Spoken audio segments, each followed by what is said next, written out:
Gun to your head, name 5 Silent Hill songs. 5, 4, 3, 2, 1.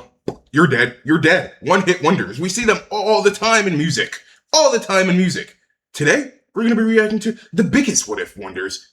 What-if wonders? What-if wonders? What am I saying? One-hit wonders. What-if wonders, though? Maybe that can be considered them as well.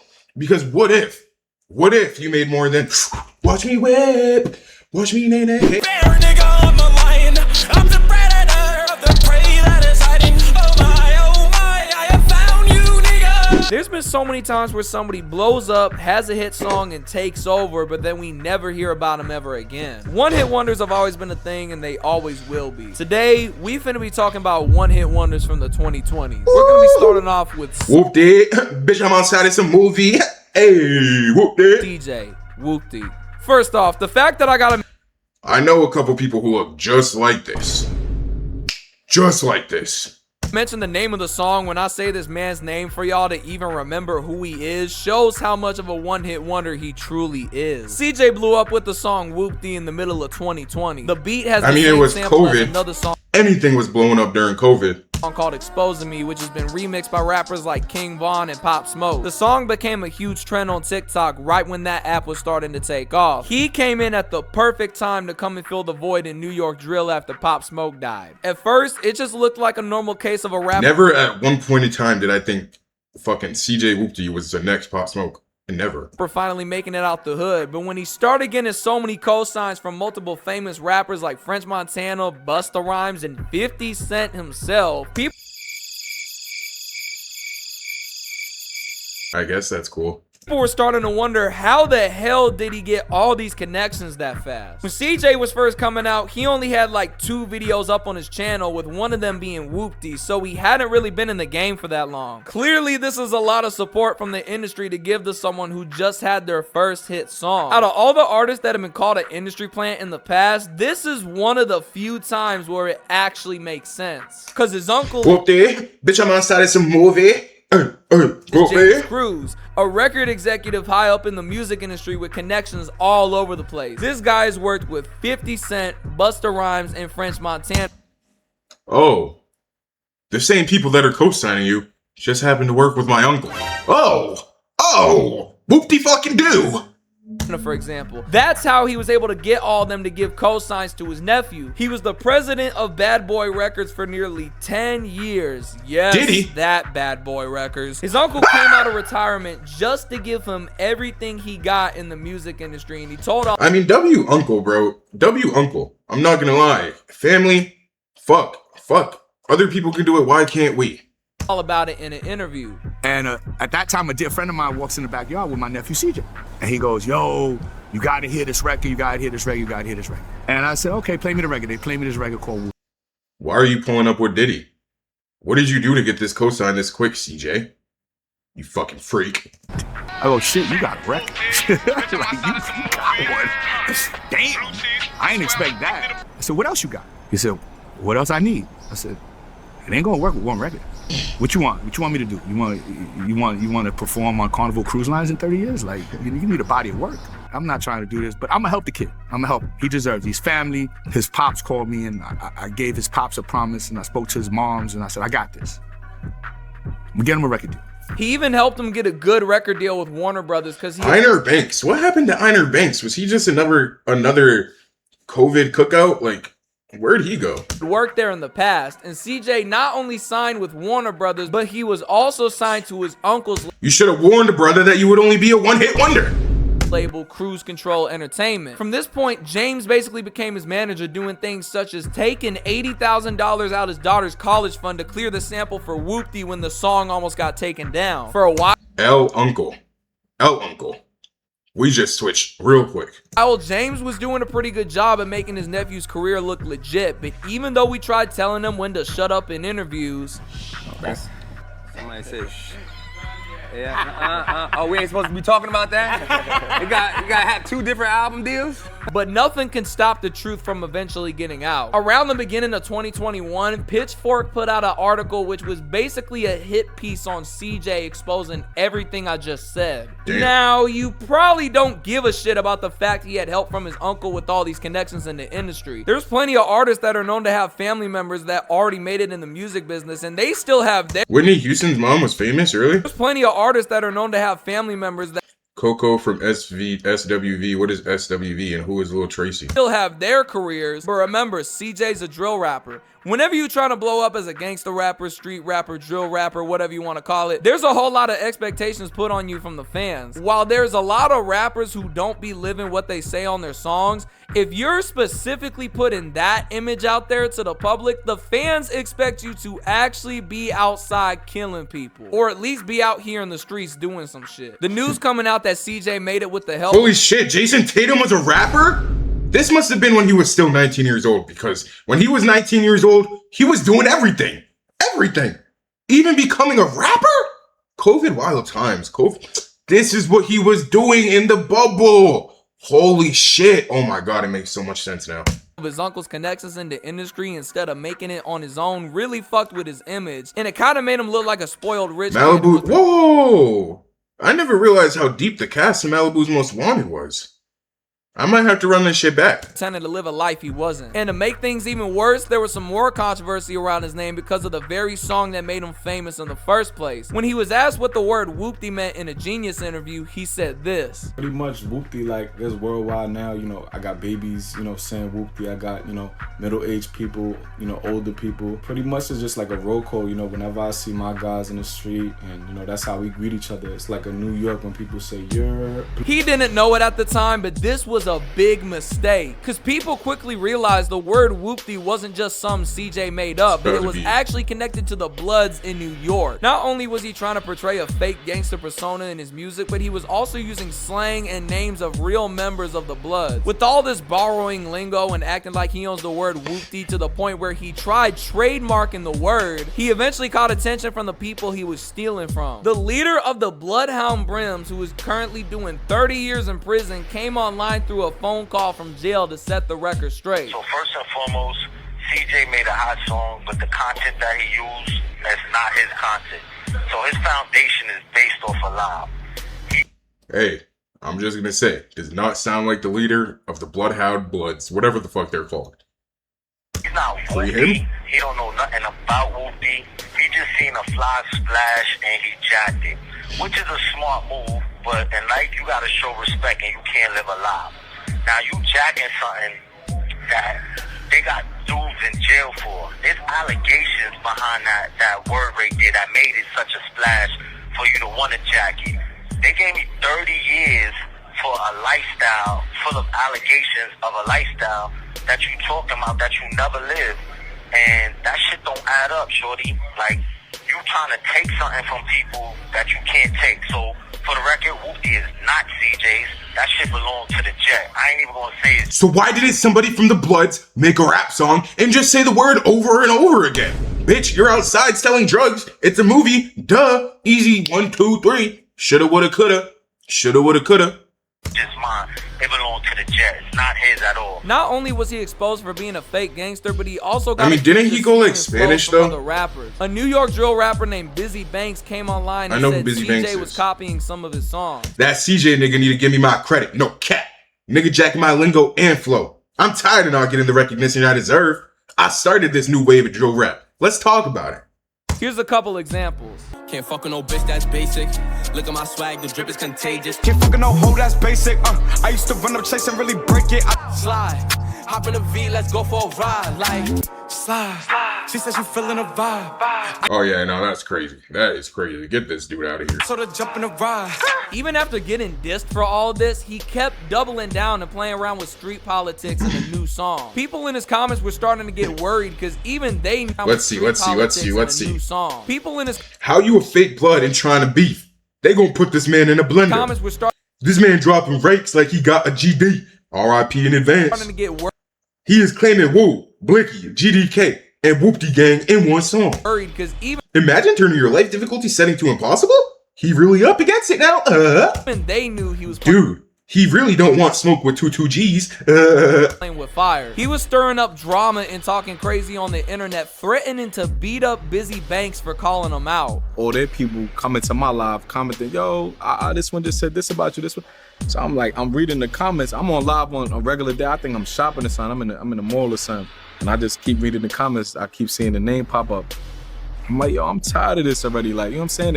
If it really came down to it, like, we could squabble, you know what I'm saying? Like, we could just get it on, you know what I'm saying? Like, if it's that serious, you know what I'm saying? Not only was he kind of risking his life, but he was also making himself look stupid as hell after he was already exposed. I mean, I kind of get it, because if you blow up during COVID, think of what the COVID era was and how people were getting attention.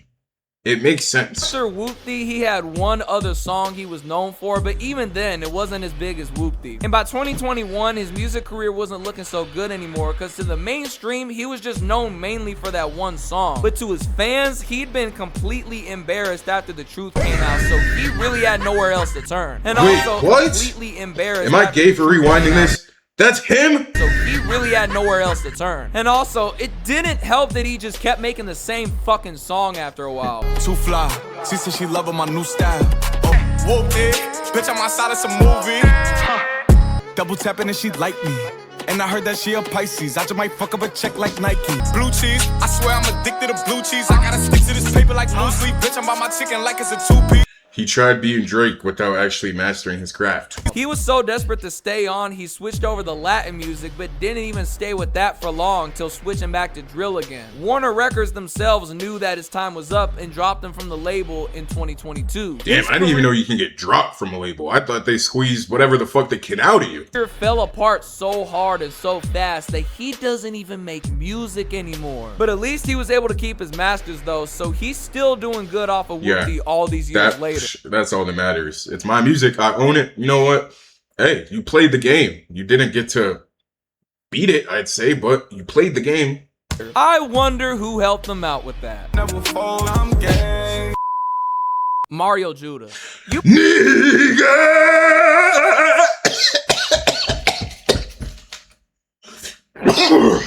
probably remember this guy for this. Oh my, I have found you, nigga.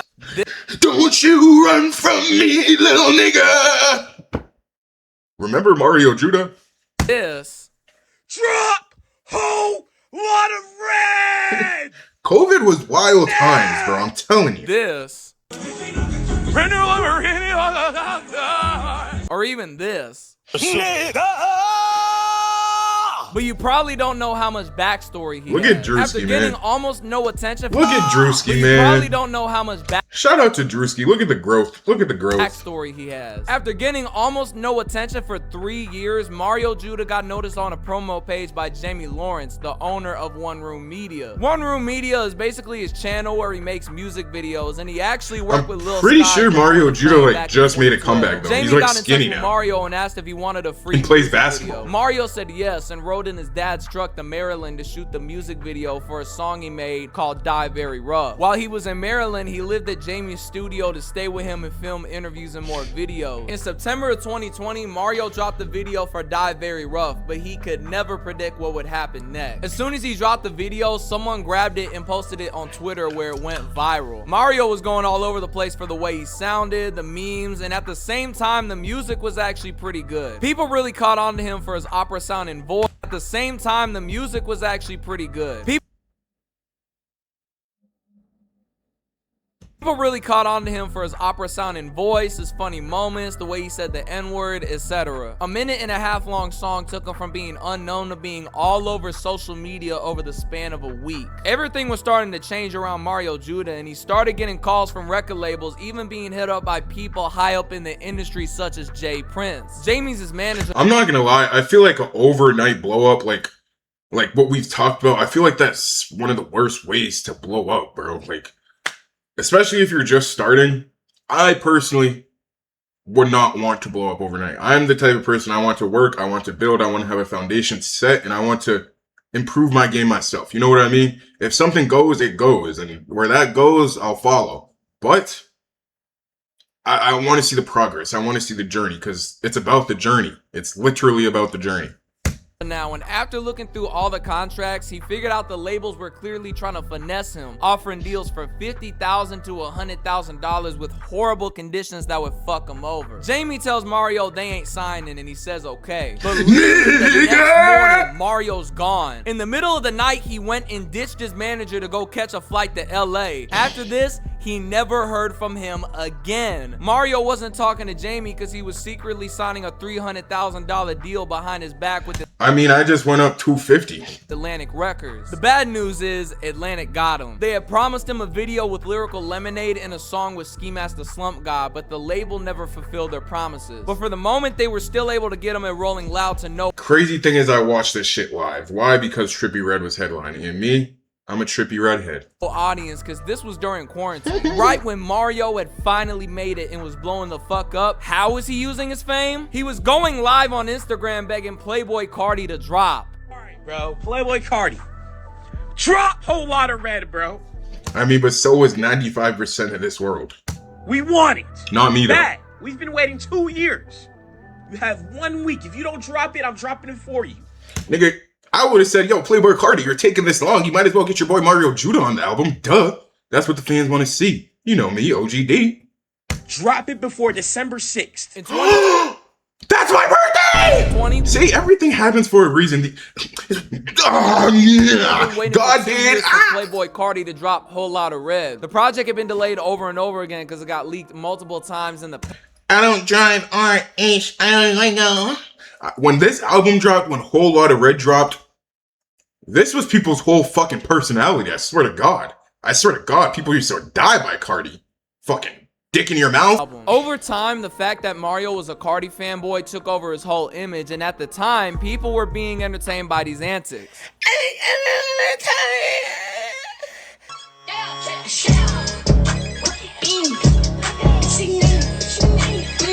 Mario was starting to preview songs that he originally made as parodies from months ago on Instagram Live before he dropped the EP called Whole Lot of Red. He had some attention from a song called Big Ya, and Mario was getting new fans from Cardi's fan base because they were getting sick of waiting on Whole Lot of Red. Mario was getting hundreds of thousands of followers throughout 2020 and even more as the gimmicks went on. But only 2 weeks after he dropped Whole Lot of Red, Playboy Cardi dropped the real Whole Lot of Red on Christmas Day. Bye-bye. As 2020 was coming to an end, Mario couldn't really copy Cardi anymore because it was getting stale, so he had to find something else. He started talking about how his girlfriend cheated on him, and he was so desperate for clout that he pretended to pull up and beat up his girlfriend on Instagram Live. See, clout is dangerous. Clout is dangerous. If clout is all that you want, you're in it for the wrong reason. Oh, stop the car, bro. Stop the car. Hell nah, bro. You fucking serious? This bitch right here, what the fuck? Are you fucking serious, bro? What's up with this bitch, bro? Mario! Mario! Luigi! Mario! Man, get your ass! It's me, I'm Mario! Back in the car! What the fuck? You got too much going on, bro. What the fuck did you do? You know, I'm gonna go do some more shit to her. What the fuck? It was actually just a fake PR stunt, considering the fact that there's no noises in the background and it's just a black screen with his friend I have found you, nigga! and yelling at him to stop. But somehow people were genuinely wondering if it was real, and he had to come out and admit it was all fake. What happened the other night on my IG Live was acted out to show you My man looks like a smiley face french fry. what really happens, bro, when people are in fucked up relationships, abusive relationships, unloyal relationships. People end up abusing each other, hurting people, bro. That shit is real. Talk to me, bro. DM me if you're going through this shit, bro. Or just fucking call a National Domestic Abuse Hotline, bro. To this day, I have no idea why the hell he decided to do this. The dumbest part of all was that the whole situation was just promo for a new song he made, and the girlfriend didn't even exist.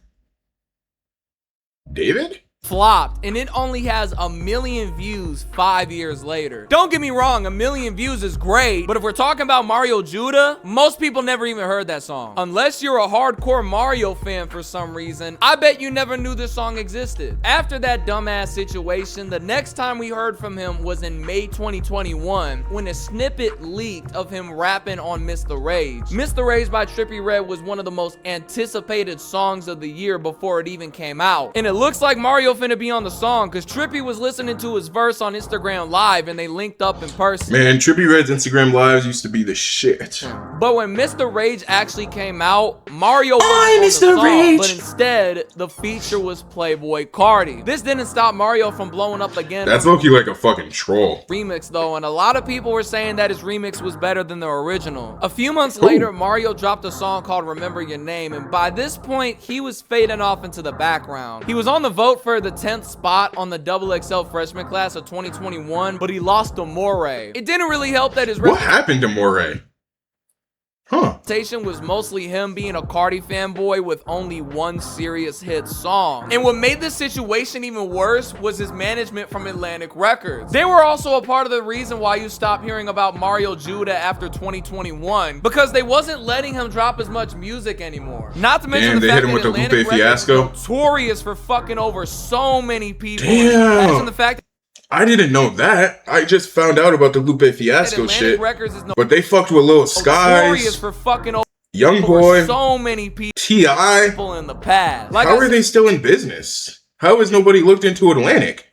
Bitch, I'm gonna take my talents to the Pacific. Said earlier, Mario switched up on the man that made him famous for a deal in LA that screwed him over after a year. Mario was kind of stuck in a basement for a while, only dropping when his contract forced him. And in 2022, he resorted to doing an NFT project that never really went anywhere. After another year of just silence, in 2023, he dropped a snippet out of the blue on Instagram where he's just sitting in a red room staring at the camera while a song plays. The snippet went viral, and it also had a weird ass description talking about the end of the world. Clearly, Mario was just trying to think of another crazy PR stunt again, but this didn't really take him that far. And then he went back to hiding in the shadows. But this is not the end of the story, because of the fact that his manager went behind his back and started scamming people for features. A fan paid $500 to get on a song with Mario, but it didn't end out well. And in 2023, he came online and talked about what happened. Everything he said has receipts, but keep in mind, Mario's manager is using his email account to do this shit. It's not Mario himself. So pretty much, it's me, Luigi. Last year,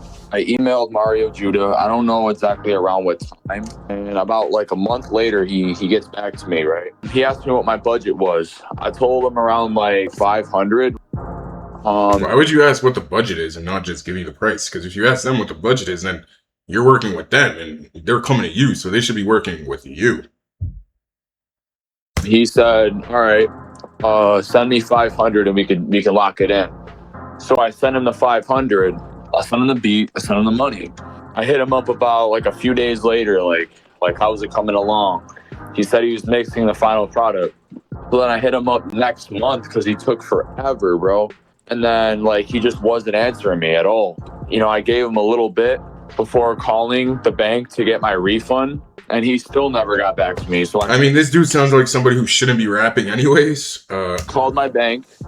They refunded the money back to me, so he really thought that he ate with that shit, and he didn't get nothing out of me, bro. Mario has actually made an effort to start paying back to other people that were scammed by his manager, doing as much as offering to pay out of pocket to give back to the people who were scammed. But thankfully, this whole situation didn't mess up his reputation, because he was able to make a comeback in 2025. He lost a lot of weight, and he finally got out his deal with Atlantic, so he started releasing music independently. This was actually a success, with him dropping songs like Love You Anymore, Never Again, and Let Me Outta Here. He dropped 2 EPs called Sad Metal and Mad Metal, and these days, it looks like he's just dropping music and playing basketball in his free time. Finally, after all I fucking understand it and I respect it. these years, we now have the answer to the question, where the fuck is Mario Judah? So these might just be the 2 most overrated one-hit wonders ever.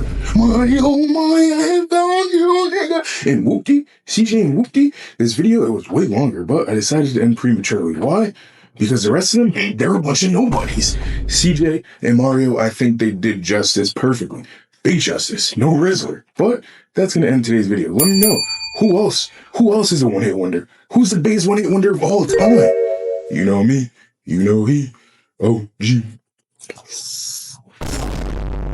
Yeah.